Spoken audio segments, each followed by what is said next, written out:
ওই নবী রাহমাতাল লিল আলামিন যখন কালেমার দাওয়াত দিতে শুরু করলেন, ইসলামের বাণী পৌঁছাতে শুরু করলেন, এলাকার মানুষ, সমাজের মানুষ, এলাকার ছোট ছোট বাচ্চাদেরকে আবু জেহেল, উতবা, সাইবা, আবু লাহাবেরা প্রচার করে দিতে শুরু করলো। পাগল এসেছে, তোমরা তাকে আঘাত করো, পাগল এসেছে, তোমরা তাকে আক্রমণ করো। ওই ছোট মাসুম বাচ্চা তো আর জানে না নবী রাহমাতাল লিল আলামিন কি জিনিস। ছোট মাসুম বাচ্চা তো আর বুঝে না নবী রাহমাতাল লিল আলামিন কি জিনিস। ওই মাসুম বাচ্চারা যখন নবী রাহমাতাল লিল আলামিনের নূরানি বদন মুবারকের মধ্যে, নূরানি শরীর মুবারকের মধ্যে পাথর নিক্ষেপ করতে শুরু করলো, পাথর মারতে শুরু করলো, এমন মুহূর্তে আমার নবী রাহমাতাল লিল আলামিন অজ্ঞান হয়ে তায়েফের ময়দানে পড়ে গেলেন। জিবরাইল রব্বে করিমের দরবারে ফরিয়াদ করে, ও রব্বুল আলামিন, যার জন্য আসমান বানিয়েছেন, যার জন্য জমিন বানিয়েছেন, যার জন্য চন্দ্র বানিয়েছেন, যার জন্য সূর্য বানিয়েছেন, ওই নবী রাহমাতাল লিল আলামিন তায়েফের ময়দানের মধ্যে পাথরের আঘাত সহ্য করছে, নবী অজ্ঞান হয়ে জমিনে লুটে পড়ে আছে। ইয়া রব্বুল আলামিন, আমি জিবরাইলের সহ্য হচ্ছে না। রব্বে করিম মাওলা বলেন, ও জিবরাইল, তুমি কি বলতে চাও? জিবরাইল বলে, ইয়া রব্বুল আলামিন, আপনি একটাবার হুকুম দেন, গোটা উতবা, সাইবা, আবু জাহেলের বংশকে আমি জিবরাইল নির্বংশ করে দিব। নবী রাহমাতাল লিল আলামিনকে আমি উদ্ধার করে নিয়ে আসব। আল্লাহ রব্বুল আলামিন বলেন, ও জিবরাইল, এত চিন্তা করিও না, এত গুসা নিও না, এত হতাশ হইও না, যাও না নবী রাহমাতাল লিল আলামিন কি বলে শুনো না। এবার জিবরাইল যখন নবী রাহমাতাল লিল আলামিনের কাছে আসলো, আয়েশা বলতেছে, ইয়া রাসূলুল্লাহ, নবী গো, আপনার জন্যই তো আসমান বানিয়েছেন, আপনার জন্যই তো জমিন বানিয়েছেন, আপনার জন্যই তো চন্দ্র বানিয়েছেন, আপনি নবী অজ্ঞান হয়ে পড়ে আছেন। ইয়া রাসূলুল্লাহ, একটাবার হুকুম দেন না, একটাবার আদেশ দেন না, একটাবার হুকুম দেন না, গোটা তায়েফ নগরটাকে ধ্বংস করে দিব, গোটা উতবা, সাইবা, আবু জাহেলের বংশকে আমি জিবরাইল নির্বংশ করে দিব। সেই কঠিন মুহূর্তে নবী জমিনে পড়ে আছে, নবী জমিনে শুয়ে আছে। আমার নবী বলেন, ও জিবরাইল, ও জিবরাইল, ওমা আরসালনাকা ইল্লা রাহমাতাল লিল আলামিন, ইল্লা রাহমাতাল লিল আলামিন। আল্লাহ রাব্বুল আলামিন আমি জিবরাইলকে দুনিয়ার জমিনে প্রেরণ, নবী রাহমাতাল লিল আলামিনকে দুনিয়ার জমিনে প্রেরণ করেছেন রাহমাতাল লিল আলামিন বানাইয়া। আমি যদি বদদুয়া দিয়ে তাদেরকে ধ্বংস করে দেই, ও জিবরাইল, ও জিবরাইল, ওই উতবা, সাইবা, আবু জাহেলের কাছে কালেমার দোয়া দিবে কে? বলি না সুবহানাল্লাহ। দেখে লো রাসূলুল্লাহ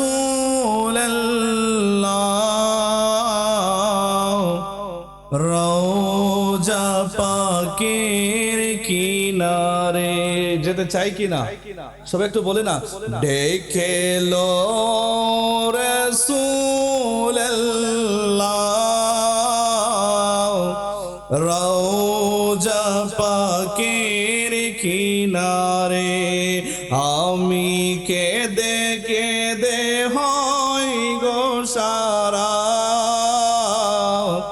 ধন্য করো নোরে ও ঝল চেহারা তোমার, দেখিলে হারাম দুজকের না। বলে না ইয়া রাসূলুল্লাহ, ওরে নূরে ও জল চেহারা তোমার, দেখিলে হারাম দুজকের নাম, মুদের সেরো বেজা এ সালাম পাঠিয়ে দিলাম শিওরে, দেখে লো রাসূল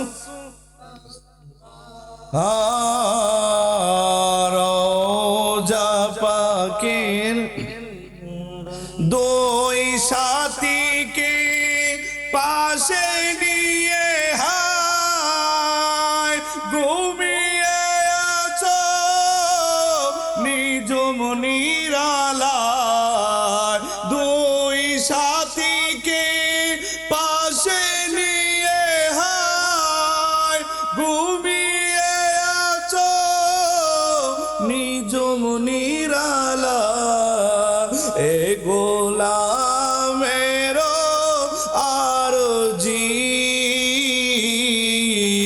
ধন্য করো দিদারে। আল্লাহুম্মা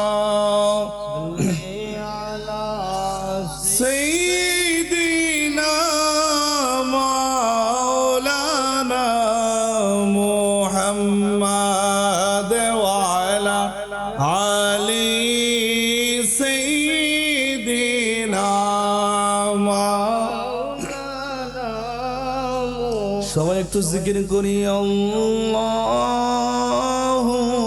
আল্লাহ আল্লাহ আল্লাহ আল্লাহ আল্লাহ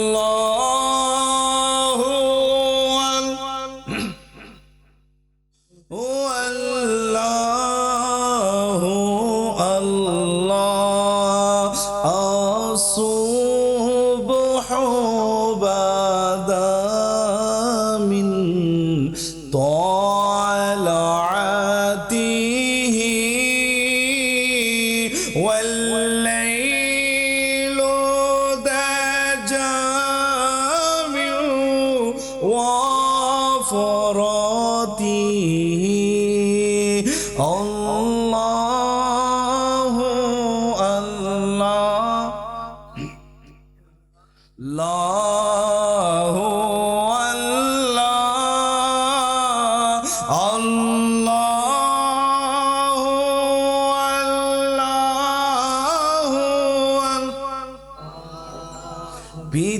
পৃথিবীর প্রথম ঘর কোরআনেতে বাঁকা বন্ধুর নামের মিমে দ্বারা বানাইছো মক্কা আল্লাহু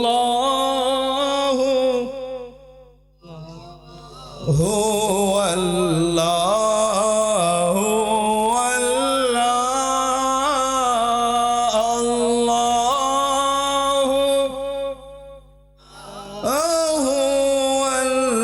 আল্লাহু আল্লাহ তুমি রহিম তুমি রহমান তুমি যে জব্বার আমি তোমার নাফরবান্দা বড়ই গুনাহগার বলি না মারহাবা আমরা এমন একজন রবের বান্দা এমন একজন রব্বে করিম মওলা আপনাকে আমাকে এই দুনিয়ার জমিনে প্রেরণ করেছেন যিনি হচ্ছেন দু জাহানের মালিক যিনি আসমানের মালিক যিনি জমিনের মালিক যিনি আমাদের মালিক যিনি আমাদের হায়াতের মালিক যিনি আমাদের মওতের মালিক আল্লাহ রব্বুল আলামিন আমাকে আপনাকে দুনিয়ার জমিনে প্রেরণ করেছেন ওই রব্বুল আলামিনের বান্দা হয়ে আপনি আমি দুনিয়ার জমিনে আগমন করেছি একটু গভীর মনোযোগ সবার অন্তরের দৃষ্টি আকর্ষণ করতেছি অল্প সময় কথা বলে চলে যাব ইনশাআল্লাহ আল্লাহ রব্বুল আলামিন আমাদেরকে কেমন মায়া করেন কেমন মহব্বত করেন আজকে এখানে যারা আপনারা হাজির হয়েছেন আমাদের মধ্যে অনেকে চাকরি করে অনেকে বিভিন্ন কোম্পানির মধ্যে জব করে অনেকে বিভিন্ন সরকারি গভর্নমেন্টের মধ্যে চাকরি করে তো চাকরি করার কারণে দেখবেন যদি কোনো মানুষ কোনো কারণে অফিসে না জানাইয়া একদিন অফিস ছুটি কাটে ওই অফিসের মালিক ওই অফিসের বস তাকে কথা শোনায় একবার যদি একদিনের জায়গায় যদি 2 দিন সে অফিসে না যায় তার বেতন কাটা দেওয়া হয় একাধারে যদি 4 দিন 5 দিন অফিসের মধ্যে না যায় একটা সময় যাইয়া দেখা যায় তার চাকরি চলে যায় কেন কে অফিসের নিয়ম সে লঙ্ঘন করেছে সে কোম্পানির রুলস মানে নাই কিন্তু রব্বুল আলামিন আমাদেরকে দুনিয়ার জমিনে প্রেরণ করেছেন আল্লাহ সুবহানাহু ওয়া তাআলা আমাদেরকে আপনাকে দুনিয়ার জমিনে প্রেরণ করার পরে রব্বে করিম মওলা মুয়াজ্জিনের মাধ্যমে আমাদেরকে দৈনিক 5 বার নামাজের জন্য ডাকতেছে রব্বুল আলামিন মুয়াজ্জিনের মাধ্যমে আমাকে আপনাকে নামাজের মধ্যে ডাকতেছে জোহর চলে গেল আপনি আমি নামাজের মধ্যে যাই নাই আসর চলে গেল আপনি আমি নামাজের মধ্যে যাই নাই মাগরিব চলে গেল আপনি আমি নামাজের মধ্যে যাই নাই এশার চলে গেল আপনি আমি নামাজের মধ্যে যাই নাই গভীর রজনীতে ফজরের নামাজের সময় মুয়াজ্জিন যখন আসসালাতু খায়রুম মিনান নাউম বলতেছে ও আল্লাহর বান্দা ও নবী রাহমাতাল লিল আলামিনের উম্মত তোমার জন্য ঘুম হইতে নামাজ রব্বে করিম উত্তম করেছে আওয়াজটা আমার আপনার কানের মধ্যে এসেছে কিন্তু আমি আপনি নামাজের মধ্যে যাই নাই, গভীর ঘুমের মধ্যে মগ্ন হয়ে গেলাম। রব্বে করিমের ফেরেশতা বলে, ও রব্বুল আলামিন, আপনার মুয়াজ্জিন ডাকতেছে নামাজের জন্য, আপনার বান্দাটা আজান শুনেছে কিন্তু ফজরের নামাজের মধ্যে যাই নাই, জোহরের নামাজ পড়ে নাই, আসরের নামাজ পড়ে নাই, মাগরিবের নামাজ পড়ে নাই, এশারের নামাজ পড়ে নাই, ফজরের আজান হচ্ছে, বান্দা ফজরের নামাজে যায় নাই। ও আল্লাহ, তুমি একবার হুকুম দাও না, তোমার বান্দাকে ধ্বংস করে দেই। রব্বে করিম মাওলা বলে, ও আমার ফেরেশতারা, ও আমার ফেরেশতারা, আমি রব্বুল আলামিন বান্দাকে দুনিয়ার জমিনে প্রেরণ করেছি, ওই বান্দাটাকে বড় মায়া করে, বড় যত্ন করে বানিয়েছি। আমার বান্দা যদি মা গাররাকা বিরাব্বিকাল কারীম, কখনো যদি তার বিবেক জাগ্রত হয়, কখনো যদি সে বুঝতে পারে, যদি আমি রব্বে করিমের দরবারে তওবা করে, আমি রব্বুল আলামিন তাকে মাফ করে দেব। বলি সুবহানাল্লাহ। এবার ফজরের আজান হয়ে গেল, আমি আপনি ফজরের নামাজের মধ্যে যাই নাই, কিন্তু ঘুম থেকে উঠে যখন কাজের মধ্যে যাব, সকালের নাস্তা ওই আল্লাহই ব্যবস্থা করে দিয়েছেন, ওই রবি ব্যবস্থা করেছেন। শুক্রবার গেল, নামাজে যাই নাই, শনিবার গেল, নামাজে যাই নাই, রবিবার গেল, নামাজের মধ্যে যাই নাই, সোমবার চলে গেল, নামাজের মধ্যে যাই নাই, মঙ্গলবার চলে গেল, নামাজের মধ্যে যাই নাই, বুধবার চলে গেল, নামাজের মধ্যে যাই নাই, বৃহস্পতিবার চলে গেল, নামাজের মধ্যে যাই নাই। শুক্রবার দিন যখন সময় আসলো, খুবই তাড়াহুড়া করে অল্প সময়ের জন্য 2টা রাকাত শুধু নামাজটা পড়ে মসজিদ থেকে বের হয়ে আসলাম।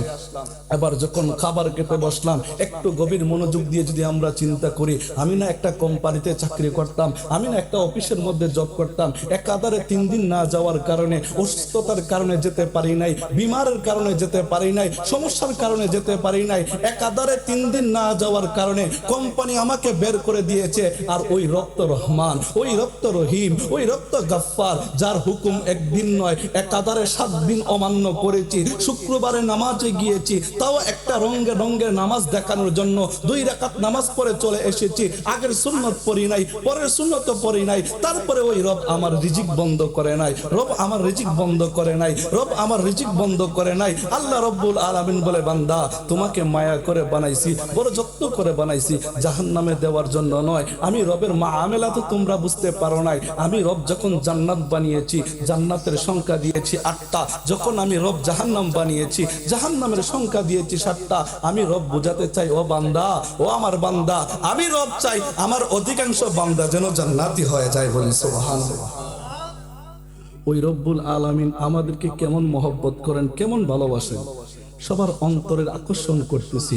দেখবেন আমি আপনি যখন কোনো খারাপ কাজ করতে যাই, অন্যায় কাজের মধ্যে যাই, যাওয়ার সময় আমাদের শরীরের মধ্যে বারবার আমাদের মনের মধ্যে একটা বিবেকে বাধা দেয়, তোমার দ্বারা ওই কাজটা করা ঠিক হয় না। অনেক সময় দেখবেন শরীরের পশমটা দাঁড়িয়ে যায়, অন্তর বারবার না করে 1 কদম সামনে গেলে 2 কদম পিছে চলে যায়, বন্ধু বান্ধবের পাল্লায় পড়ে, শয়তানের ওয়াসওয়াসায় পড়ে। যখন রবের কথাটাকে অমান্য করে খারাপ কাজের মধ্যে চলে গেলাম, অন্যায় করতে চলে গেলাম, চুরি করতে চলে গেলাম, রব্বে করিম বারবার নিষেধ করতেছে, হয়তো আমরা বুঝতে পারি নাই। রব্বে করিম আমাদের অন্তরের মধ্যে একটা ভয় ঢুকিয়ে দিল, আমাদের শরীরের পশমগুলা কারাই গেল, ওই কাজটা করব কি করব না। রব বলে, বান্দা, বুঝতে পারো নাই, আমি রব তোমাকে ভয় দেখাচ্ছি, যেটা তুমি বান্দা গুনার কাছ থেকে ফিরে আসো। কিন্তু আমি আপনি গুনার কাছ থেকে ফিরে আসি নাই। যখন গুনার কাজ করতেছি, অন্যায় করতেছি, মনে মনে চিন্তা করতেছি, সমাজের মানুষের কাছে যদি প্রকাশ হয়ে যায় আমি তো বেইজ্জত হয়ে যাব, সমাজের মানুষ যদি জেনে যায় আমি তো বেইজ্জত হয়ে যাব।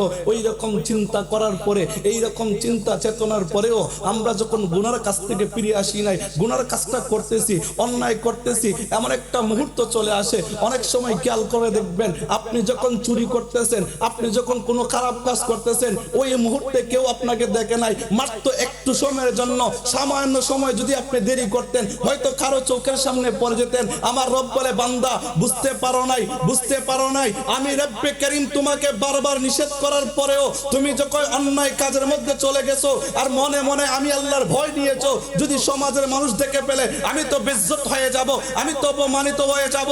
আমি রব্বুল আলামিন, ওয়া তুইজ্জু মান তাশা ওয়া তুজিল্লু মান তাশা, আমি রব্বে করিম আমার সত্তার নাম দিয়ে তোমার গুনাহটাকে গোপন করে দিয়েছি। বলি সুবহানাল্লাহ।